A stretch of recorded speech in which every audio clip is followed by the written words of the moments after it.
The Metal Gear series has always delivered complex plots, with unexpected twists and revelations altering your perception of people and events you thought you understood. Though Metal Gear Solid 5: The Phantom Pain continues this tradition, the majority of its plot focuses on the events at hand.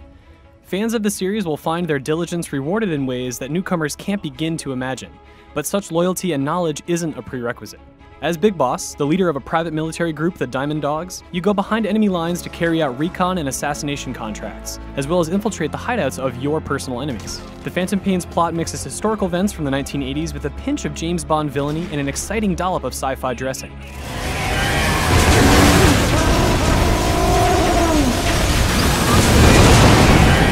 Your mission is twofold: build a military force free from the whims of narrow-minded world powers, and destroy those who wish to take advantage of fractured global politics for their own selfish ideals. There are numerous subplots within, and during your long and extensive journey, you face topics rarely seen in gaming: torture, child soldiers, and the human cost of nuclear proliferation. The Phantom Pain depicts these issues with unveiled brutality, reminding you that any order we know today came at the cost of somebody else's freedom and happiness. The prologue, Metal Gear Solid 5: Ground Zeroes, gave us a taste of the series' new open-world mechanics, which feel as excellent now as they did in that game. But the freedom of choice in Ground Zeroes pales in comparison to the possibilities that await you in the Phantom Pain. You don't always have to sneak, and in some cases, you must attack head-on. Both types of scenarios instill a nerve-wracking sense of tension that either gives way to crushing defeat or a resounding sense of victory. Success isn't just measured by getting from point A to point B or by defeating a notorious bad guy. Remember, you're trying to build a private army. While convincing enemy troops to join your ranks would require expert coercion in the real world, in the Phantom Pain, you simply attach a balloon to your friend's waist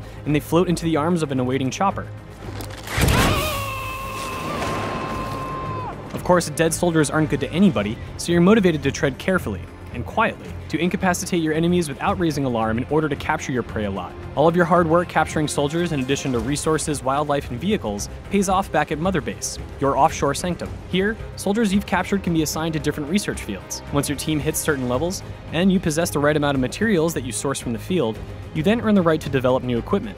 There are dozens of items and pieces of equipment to unlock, and you may spend upwards of 100 hours searching for top-notch recruits and gathering resources while infiltrating enemy bases if you hope to unlock everything in the game. While visiting Mother Base, staring out over the ocean gives you a moment of solace from the horrible events that surround you on the battlefield. And you get a similar feeling when riding into battle, seated on the edge of a chopper, reflecting on the meaning behind the madness at hand. The open world is replete with small military outposts, massive compounds, and threats from nature, all opportunities for action and reward. An outpost may contain a vehicle worth stealing, or a soldier that will provide useful information if you can quietly detain and interrogate him. Unlike previous Metal Gear games, many of which placed players in enclosed spaces, a threat can come from miles away and appear next to you when you least expect it. Nothing is confined, and no place is safe. You eventually earn the right to call in a transport, be it a horse, a truck, or even a small robotic walker, which is as charming and expressive as R2-D2 from Star Wars. If you play your cards right, you can also take a dog into battle that will sniff out and distract enemies. The new open world and the buddy system add layers of depth that ultimately set the Phantom Pain apart from other games in the series.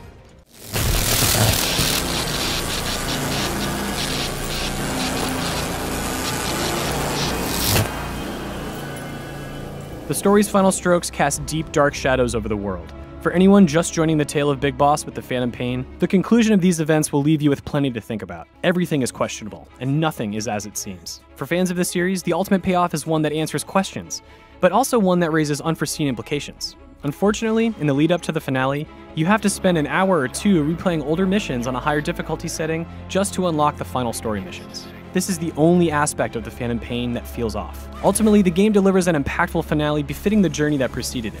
It punches you in the gut and tears your heart open. The high-caliber cutscenes filled with breathtaking shots and rousing speeches tease you along the way. The story is dished out in morsels, so you'll have to work for the full meal, but it's hard to call it work when controlling Big Boss feels so good with so many possibilities at your fingertips. There has never been a Metal Gear game with such depth to its gameplay or so much volume in content. When it comes to storytelling, there has never been a game in the series that's so consistent in tone, daring in subject matter, and so captivating in its presentation. The Phantom Pain may be a contender for one of the best action games ever made. It is undoubtedly the best Metal Gear game there is. For more details on what you can find in the Phantom Pain and how I feel about them, check out the full written review on GameSpot.com. It'd be a shame to waste him, but I'll leave the method up to you.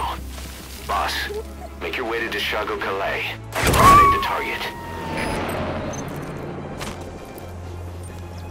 Roger that. We'll pick him up.